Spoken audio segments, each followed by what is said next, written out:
우리는 살아가면서 문득 생각나는 사람들이 있습니다. 그렇게 생각나는 사람들은 대부분 자신에게 해를 끼친 분도 있겠지만 대부분 그립고 고맙기 때문에 생각이 나기도 합니다.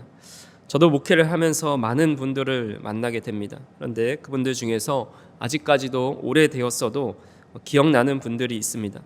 근데 그렇게 기억나는 분들의 특징을 좀 생각해 보니까 첫 번째로 사랑이 많으신 분들이었습니다. 저뿐만 아니라 모든 성도님들을 대할 때에 누구에게든지 자신이 있는 것을 베풀려고 하고 나눠주려고 하고 또 관심을 가지고 안부를 물어보면서 친절하게 대하는 모습을 보게 됩니다. 또한 어려운 일이 있으면 진심으로 이렇게 아껴주고 걱정해주면서 기도해줍니다. 또 두 번째 특징은 하나님과 교회에 헌신하는 분들입니다. 교회에 무슨 일이 있으면 손발을 걷어들고 열심히 일하십니다. 어떤 분은 건축 헌금을 드린다고 집을 팔아 월세를 가면서도 헌금을 하기도 하고, 또 어떤 분은 개척교회 목사님께 자신의 적금을 깨서 건축 헌금으로 드리기도 합니다. 교회학교의 청년 교사 중에서는 자신이 시간을 쪼개서 또 용돈을 쪼개서 자신이 가르치는 학생들을 책임지고 또 돌보는 모습도 보게 됩니다.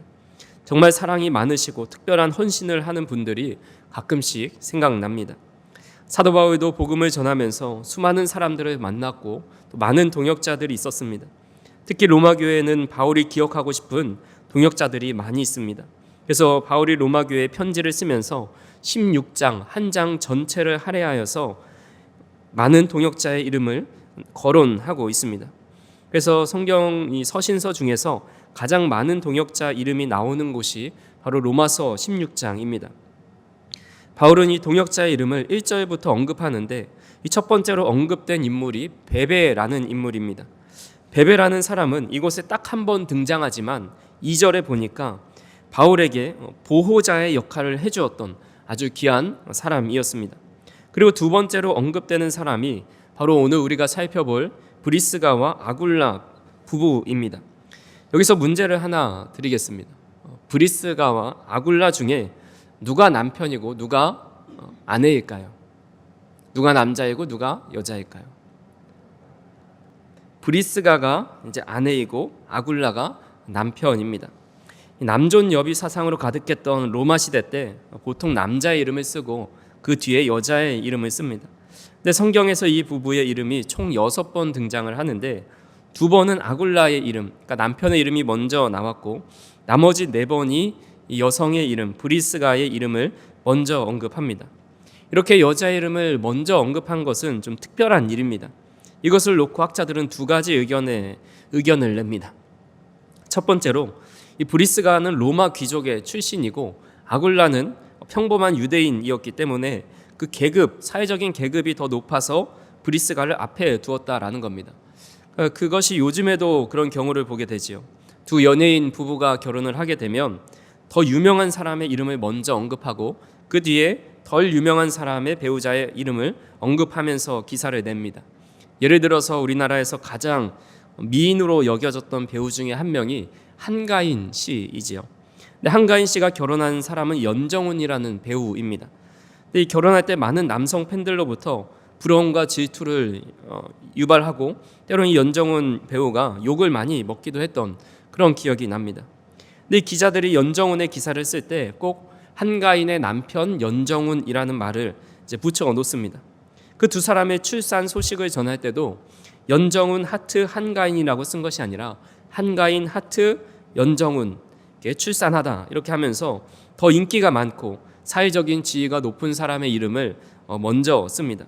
그런 의미로 이 브리스가가 더 사회적인 지위가 높아서 앞에 기록했다는 의견입니다. 또 두 번째에서는 교회에서는 보통 남성보다 여성분들이 더 많은 봉사와 헌신을 하기 때문에 그 봉사와 헌신도를 놓고 브리스가를 먼저 기록했다고 주장하는 학자도 있습니다. 즉 누가 더 지위가 높은지 누가 더 봉사를 많이 했는지 그것은 정확하게 알 수는 없지만 분명한 것은 이 두 부부가 초대교회 존경받는 동역자로 헌신하게 되는 그런 섬김의 모범을 보이는 사람들이었다라는 것은 분명하다라는 겁니다. 그래서 오늘 이 두 부부를 통해서 그들의 신앙과 믿음을 살펴보고 또 우리가 본받아야 할 부분이 무엇인지 그리고 더 나아가서 우리 사랑교회 또 우리 참여하신 성도님들의 가정, 이 부부 모든 분들이 이렇게 부부 모두가 하나님 앞에 헌신하고 또 순종하고 잘 섬기는 그런 부부의 신앙생활을 잘 하실 수 있기를 간절히 소망합니다.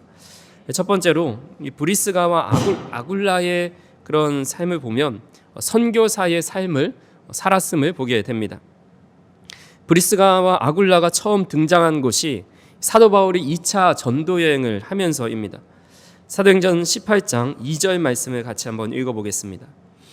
아굴라라 하는 본도에서 난 유대인 한 사람을 만나니 글라우디오가 모든 유대인을 명하여 로마에서 떠나라 한 고로 그가 그 안에 브리스길라와 함께 이달리아로부터 새로 온지라 바울이 그들에게 가매.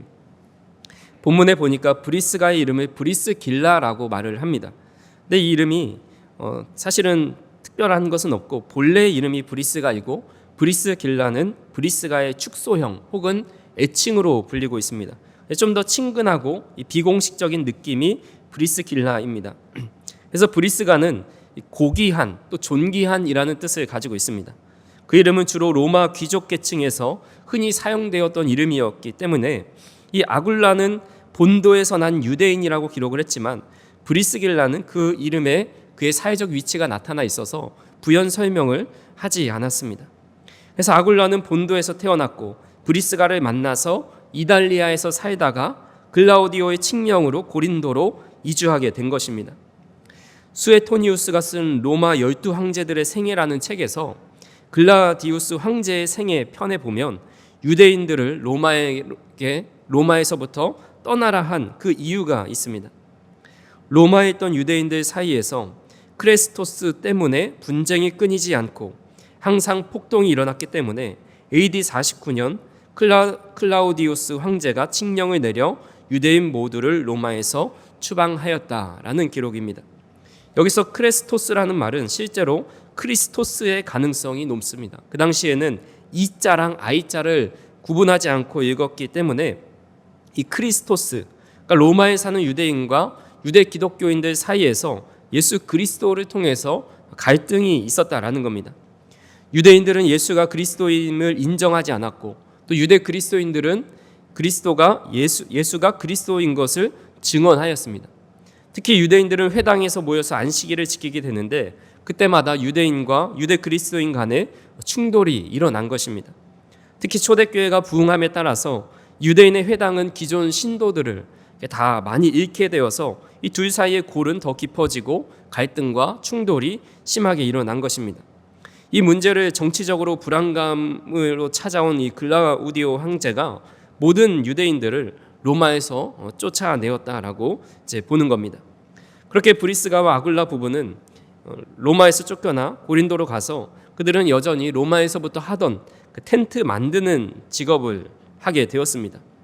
그가 중년이 될 때까지 그 일을 해왔기 때문에 고린도에 왔다고 해서 다른 일을 할 수 없었기 때문에 기존에 하는 그 생업을 한 것입니다. 3절 말씀을 보면 생업이 같음으로 함께 살며 일을 하니 그 생업은 천막을 만드는 것이더라. 그러니까 고린도에서 바울을 이 두 부부가 만났는데 바울도 마찬가지로 이 텐트를 만드는 직업을 가지고 있었습니다. 그러니까 두 부부와 바울이 생업이 같았고 또 서로 마음이 맞아서 함께 살면서 텐트도 만들고 복음을 전하는 일에 힘썼다라는 겁니다. 우리가 알다시피 바울은 교회로부터 후원을 받기도 했지만 그렇게 천막을 만드는 일을 하면서 복음을 전했습니다. 초대교회 시대는 인구의 이동이 심했습니다. 이 로마가 한 나라를 쳐들어가서 그들을 정복하면 그들을 다른 데로 이주시키기도 하기 때문에 그들이 원치 않아도 다른 지역으로 이동을 합니다. 그때 이동하면서 가장 필요한 것이 집인데 또 미래에 어떻게 될지 몰라서 또 막 이주해 왔기 때문에 돈이 많은 것도 아니라서 집을 사기가 어려웠습니다. 그래서 그들은 집 대신 천막을 짓고 살면서 혹 어디로 이동하게 될지도 몰라서 그렇게 설치했다가 또 이사를 하면 그것을 들고 그런 가는 것을 도와주는 일을 이 브리스가와 아굴라 또 바울이 했다라는 겁니다. 그래서 우리는 이것을 좀 영어로 하면 텐트 메이커다라고 해서 요즘 우리가 생각하는 캠핑 때 사용하는 그런 멋있고 또 기능성 있는 텐트를 생각하지만 사실 그런 텐트가 아니라 이 삶을 영위하기 위한 그런 천막이었습니다. 여가와 휴가와 힐링을 위한 목적이 아니라 생존을 위해서 이렇게 텐트를 짓고 살았는데, 그런 것들을 만들고 그것을 보수하는 일을 하면서 그들은 복음을 전하는 일까지 했다라는 겁니다. 우리는 흔히 하나님의 일을 할 때 하나님의 일에만 100% 전념해야 된다라고 생각을 할 때가 있습니다. 그래서 선교사는 모든 생업을 내려놓고 또 직장과 하는 일을 내려놓고 하나님의 일에만 집중해야 된다고 생각을 합니다. 그렇게 된다고 생각을 한다면 특정한 사람만 선교사가 될 수가 있습니다. 하지만 선교사는 자신의 생업을 내려놓고 복음을 전하는 그런 사람만을 의미하지가 않습니다. 우리 선교사가 어떤 분인지 같이 한번 읽어보겠습니다. 선교사는 복음 전파를 목적으로 자신의 문화적, 지리적, 언어적 경계를 넘어 타 문화권, 타 지역 또는 자신의 지역 내에서 활동하며 예수 그리스도의 복음을 전하고 하나님 나라를 확장하려는 사명을 수행하는 사람입니다. 우리는 선교사를 문화적, 지리적, 언어적 경계를 넘어 타문화권, 타지역의 복음을 전하는 사람으로만 생각을 할 때가 있습니다. 하지만 그 뒤에 보면 자신의 지역 내에서 활동하면서 예수 그리스도의 복음을 전하고 하나님 나라를 확장하는 사명을 수행하는 사람이 선교사입니다. 그래서 선교사에도 여러 유형이 있습니다. 자신의 나라를 떠나 다른 나라나 문화권에 가서 복음을 전하는 해외 선교사가 있죠. 또 자신의 국가 안에서 복음을 전하면서 특정 부류 혹은 지역 그런 사람들을 대상하는 사람을 사역하는 국내 선교사가 있습니다. 그래서 군대에서 이렇게 복음을 전하는 사람을 군 선교사라고 부르기도 합니다. 또한 전문 직업을 통해서 복음을 전파하고 직업을 매개로 하는 직업 선교사도 있습니다. 그래서 현대 선교는 단순히 해외에 나가서 복음을 전하는 것뿐만 아니라 의료나 구제나 교육 또 사회적 섬김을 통해서 복음의 사랑을 실천하는 그런 모든 넓은 의미로 다 선교사라고 할 수가 있습니다. 즉 브리스길라는 직업을 통해서 이 선교하는 직업 선교사였다라고 볼 수가 있습니다.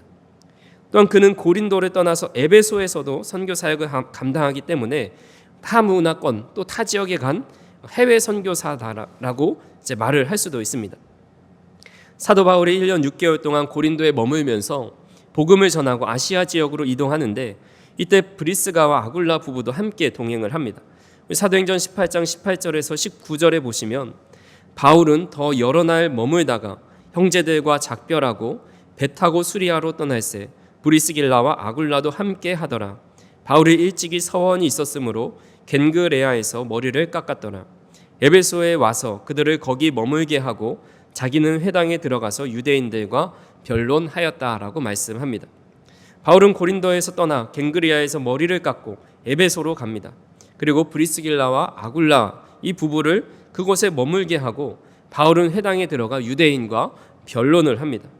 이때 에베소 사람들이 바울에게 더 머물기를 청합니다. 하지만 바울은 브리스가와 아굴라 부부를 남겨놓고 하나님의 뜻이 있다면 다시 돌아오겠다라고 말하면서 떠나게 됩니다. 이때가 바울의 2차 전도 여행 때입니다. 브리스가와 아굴라 부부는 이달리아에서 어쩔 수 없이 고린도에 오게 되었습니다. 그곳에서 복음을 전하는 선교사로 살아가는 것만 해도 정말 귀한 일입니다. 근데 그는 바울과 함께 또 다른 여정을 시작한 겁니다. 고린도에서 과감하게 떠나서 결국 에베소에서 복음을 전하게 됩니다. 어떻게 이렇게 할 수 있는 것일까요? 그 부부가 바울을 따라 에베소에 간 것에 대해서 성경은 그 이유를 기록하고 있지는 않습니다. 하지만 그들은 성령님께서 말씀하신 것에 순종하며 따라갔다라는 것은 어렵지 않게 생각할 수가 있습니다. 하나님께서 필요하시다 하시는 곳에, 거하라고 하시는 곳에 순종하면서 떠나는 그런 선교사의 마음을 가지고 살아갔다라는 것입니다. 하나님은 복음 전하는 일을 특별한 선교사나 목사에게만 주시지 않았습니다. 예수님의 지상 명령은 예수님을 믿는 모든 제자들에게 하신 것입니다. 그 지상 명령을 우리가 다시 한번 되새기면서 사도행전 1장 8절을 한번 읽어보겠습니다. 오직 성령이 너희에게 임하시면 권능을 받고 예루살렘과 온 유대와 사마리아와 땅끝까지 이르러 내 증인이 되리라 하시니라. 아멘. 예수님의 지상 명령을 우리가 늘 마음에 새기며 살아갈 수 있기를 간절히 소망합니다. 성령님께서 우리 안에 복음을 전하라 하시면 전하고, 가라 하시면 가고, 또 멈추라 하시면 멈출 수 있는 하나님이 보내신 선교사라는 소명의식을 가지고 살아가는 저 우리 성도님들이 다 되실 수 있기를 간절히 소망합니다. 두 번째로 이 브리스길라와 아굴라 부부는 말씀의 사람이었습니다. 사도 바울은 2차 전도 여행 때 에베소 회당에서 유대인과 잠깐 변론을 하고 떠납니다. 에베소 사람들은 바울에게 더 머물러 주기를 청했지만 이 브리스가와 아굴라 부부만을 남겨놓고 하나님의 뜻이 있으면 다시 오겠다라는 말을 하고 떠나죠. 그리고 3차 전도 여행 때 다시 에베소에 오는데 그때 3년 동안 에베소에 머무르면서 교회를 더 든든히 세워갔습니다. 바울은 일반적으로 대도시 중심으로 이제 복음을 전했습니다. 왜냐하면 이 대도시에는 인구가 많고 또 많은 사람들이 유입되기 때문에 전도하기에 용이하기 때문입니다. 에베소 지역은 로마 제국의 주요 항구 도시였습니다. 실크로드의 서쪽 종착지 중 하나였고 다양한 무역 활동이 이루어졌고 그 로마 세계에서 유명한 아르테미스 신전이 위치해 있습니다. 이 신전은 세계 7대 불가사의 중에 하나이죠. 그 거대함과 또 그 규모가 화려해서 유명했습니다. 또한 에베소는 그리스 문화와 철학의 중심지였고 지식과 예술이 번성했던 곳입니다. 도시에는 2만 5천 명을 수용할 수 있는 웅장한 극장과 또 셀수스 도서관 같은 건축물도 있었습니다. 그래서 바울에게 있어서 이 에베소 지역은 복음을 전하는 아주 중요한 전략적 요충지였습니다. 그렇게 중요한 지역을 브리스가와 아굴라에게 맡기고 떠난 겁니다. 어떻게 그렇게 할 수 있었을까요? 단순히 고린도에서부터 자신을 따라온 같은 직종에 마음이 잘 맞는 그런 사람이었기 때문이었을까요? 아무리 바울이 섬김을 잘하고 착하고 정이 많은 그 부부라 할지라도 아무에게나 이 교회를 맡길 수는 없었습니다. 바울은 아들과 같이 여기는 디모데에게 에베소 교회를 맡겼고 또 아들과 같이 여기는 디도에게도 그레데 교회를 맡겼습니다. 또 충성스러운 에바브라에게 골로새 교회를, 에바브로 디도에게는 빌립보 교회를 맡겼습니다. 바울이 브리스가 아굴라 부부에게 에베소 교회를 맡길 수 있었던 이유 중에 하나가 바로 그들이 말씀 가운데 말씀을 깊이 알고 있는 사람이었고 또 말씀 가운데 살아가며 행하는 사람이었기 때문입니다. 바울이 에베소를 떠나고 브리스가와 아굴라 부부가 목회할 때에 이 아볼로라는 유대인이 에베소에 오게 됩니다. 그 사람이 어떤 사람이었는지 사도행전 18장 24절에서 25절을 같이 한번 읽어보겠습니다.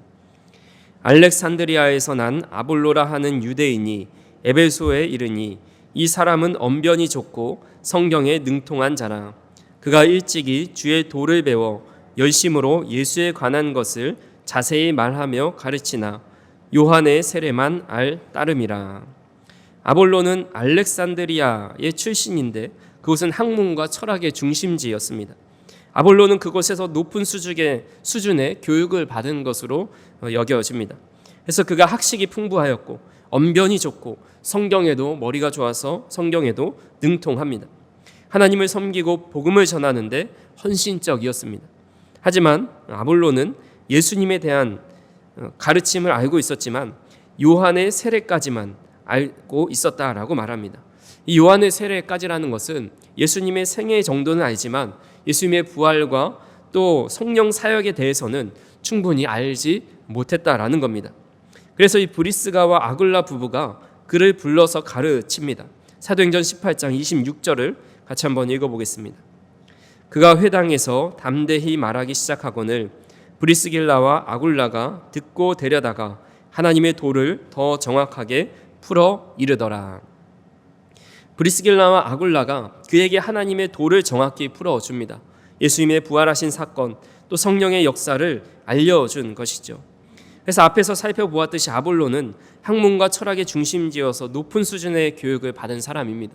머리도 좋고 언변도 뛰어납니다. 하지만 브리스길라와 아굴라는 그것을 뛰어넘을 정도로 말씀의 깊이가 있었고 말씀에 대한 확신과 또 권위를 가지고 있었다라는 겁니다. 브리스길라와 아굴라의 지도를 받은 아볼로는 아가야로 건너가서 믿는 사람들에게 많은 유익을 줍니다. 그 후에는 이 바울과 어깨를 나란히 할 정도로 고린도 교회의 아주 중요한 지도자가 되었습니다. 고린도 교회가 네파로 분열되어 싸울 때가 있었습니다. 그때 고린도전서 1장 12절 같이 한번 읽어보겠습니다. 내가 이것을 말하거니와 너희가 각각 이르되 나는 바울에게, 나는 아볼로에게, 나는 게바에게, 나는 그리스도에게 속한 자라 한다는 것이니. 이 아볼로가 고린도 교회에 얼마나 큰 영향력을 가지고 있었으면 이 네 개의 파로 나눠지는데 바울파, 아볼로파, 게바파, 그리스도파로 나누어집니다. 그리고 바울은 아볼로를 이렇게 평가합니다. 고린도전서 3장 6절에 보니까 나는 심었고 아볼로는 물을 주었으되 오직 하나님께서 자라나게 하셨다라고 말씀합니다. 아볼로가 말씀으로 잘 양육하는 지도자였다라는 겁니다. 바울이 전하는 사람들마다 아볼로는 고린도 교회에 오는 성도들에게 물을, 즉 영양분을 줄 수 있는 말씀으로 그들을 키워냈다라는 것입니다. 그가 이렇게까지 초대교회에 큰 영향을 미칠 수 있었던 것은 바로 그 신앙 초반에 브리스가와 아굴라의 공헌이 컸다라는 것을 보게 됩니다. 아무리 성품이 좋고 착하고 열심인 것이 중요하긴 하지만 우리 그리스도인에게 중요한 것은 정말 하나님의 말씀을 깊이 알고 바로 알고 그 말씀대로 살아가는 것이 중요합니다. 하나님의 말씀을 알아야 하나님의 뜻대로 선교할 수 있고 하나님의 뜻대로 섬길 수 있기 때문입니다. 그리고 하나님의 말씀을 알아야 다른 사람에게 복음을 전할 수 있기 때문입니다. 간절히 바라기는 저 우리 성도님들이 하나님의 말씀을 더 깊이 보시고 가까이 하실 수 있기를 간절히 바랍니다. 특별히 성경 읽기 가장 좋을 때가 언제입니까? 1월입니다. 새해를 시작하면서 올 한 해는 꼭 일독을 해야겠다. 아니면 올 한 해도 꼭 일독을 해야겠다. 일독 이상을 해야겠다. 결심하고 다짐하기 쉬운 때가 바로 연초입니다. 그래서 이렇게 올 한 해는 더 말씀과 가까이 하고 말씀을 깊이 묵상하고 꼭 일독 이상을 하면서 주님의 말씀으로 무장되어야겠다라고 우리도 함께 결단할 수 있기를 간절히 소망합니다. 마지막으로 이 브리스길라와 아굴라 부부는 헌신의 사람이었습니다. 오늘 본문 4절 말씀을 같이 한번 읽어보겠습니다. 그들은 내 목숨을 위하여 자기들의 목까지도 내놓았나니 교회도 그들에게 감사하느니라. 아멘. 브리스가와 아글라 부부는 이 바울을 위해서라면 자기의 목까지도 내어놓을 수 있는 사람이었습니다. 그리고 바울에게뿐만 아니라 다른 성도와 교회를 위해서도, 즉 하나님을 위해서라면 자신의 전부를 드릴 수 있는 사람이었습니다. 교회에서 흔히 봉사라는 말과 또 헌신이라는 말을 많이 사용합니다. 그래서 교회를 부담스러워하는 분들이 참 많이 있죠. 특별히 젊은 세대일수록 봉사하고 또 헌신하라라는 말에 부담을 느껴서 그것을 꺼려하는 분들도 많이 있습니다. 그래서 저도 그런 봉사하십시오, 헌신하십시오라는 말을 건네기가 좀 부담스러울 때도 있지만, 제가 올 교회 이제 실천 목표를 5가지를 정하면서 왼쪽에 현수막을 보시는 것처럼 이 5가지 중에 마지막에 이 헌신하는 삶이 들어가 있습니다. 근데 여기서 제가 봉사하는 삶을 넣을까, 헌신하는 삶을 넣을까 이제 고민을 좀 해봤습니다. 뭐가 좀 다를까 이런 것들을 좀 찾아보다가 이 시작은 비슷한 맥락이지만 그 뜻과 초점이 좀 다르다는 것을 보게 됩니다. 먼저 봉사를 살펴보면 이 봉사라는 뜻의 정의가 다른 사람이나 공동체를 위해 자신의 시간과 노력을 들여 도움을 주는 행위라고 이제 기록을 합니다. 이는 체계적인 행동에 초점이 맞춰져 있는 겁니다. 예를 들어서 노숙자에게 음식을 제공하거나 이 지역사회에서 자원봉사를 하는 그런 단편적인 행동입니다. 예수님께서 마태복음 25장 35절에서 36절에 이렇게 말씀하셨습니다. 내가 줄일 때에 너희가 먹을 것을 주었고 목마를 때에 마시게 하였고 나그네 되었을 때에 영접하였고 헐벗었을 때에 옷을 입혔고 병들었을 때에 돌보았고 옥에 갇혔을 때에 와서 보았느니라. 이렇게 어려운 사람들을 보았을 때 구체적이고 실제적으로 도와주는 것이 바로 봉사입니다. 근데 이제 헌신은 특정 사람과 목표, 신념 등을 위해서 자신의 모든 것을 바치는 태도나 자세를 의미합니다. 이것은 이제 내면의 마음 상태와 장기적인 결단에 초점이 맞춰져 있습니다. 지속적이고 삶의 방향과 가치를 결정하게 됩니다. 그래서 보통 가정을 위해서 자신의 꿈을 희생하면서 헌신하는 부모를 의미하거나 또 신앙을 위해서 평생 자신을 바치는 것을 의미합니다. 성경에 보면 헌신은 하나님을 위해서 또 하나님의 사명을 위해서 자신의 삶 전체를 바치는 태도, 이는 단순히 행동에 그치지 않고 마음과 영혼을 포함하는 전인적인 헌신이다라고 정의를 합니다. 로마서 12장 1절을 같이 한번 읽어보겠습니다. 그러므로 형제들아,